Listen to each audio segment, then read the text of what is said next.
Hello friends, மகாநதியில இன்னைக்கு என்ன highlight பார்க்கலாமா?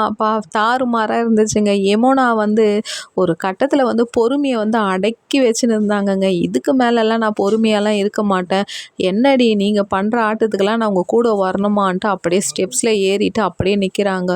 இதுக்கு மேலேயும் நான் அம்மாகிட்ட சொல்லலன்னு நெனச்சுக்க, என்ன மாதிரி ஒரு பைத்தியக்காரி யாருமே இருக்க மாட்டாங்கன்ட்டு அப்படியே நேரா உள்ள நுழைஞ்சு ம்மான்னும்போது பாட்டி சொல்லுவாங்க, "என்னடி யமுனா ஒண்டியா வந்திருக்கிறன்னும்போது, ஒண்டியா வராத 100 பேரை இட்டுன்னு வருவாங்க மான்னும்போது கங்கா வரும். என்னடி உனக்கு பிரச்சனை? காலையில் வந்தோடனே என்னடி இவ்வளோ சவுண்டாக இருக்குன்னும்போது, அக்கா அம்மா இல்லையான்னும்போது அம்மா பக்கத்து கடை வரைக்கும் போயிருக்கிறாங்கடி, என்னடி வேணும்னும்போது நான் அம்மா கிட்ட தான் பேசுவேன்னும்போது அந்த இடத்துலயே யமுனா ஏதோ டிஸ்டர்ப் ஆகிருக்கிறான்னு கங்காவுக்கு 100% தெரியுது.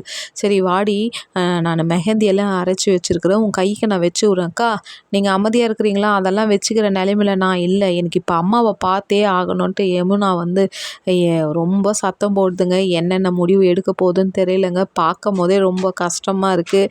இந்த யமுனா ஏதாவது ஒன்று போட்டாலே குடும்பமே சின்ன பின்னமாக ஆகிட போகுதுங்க.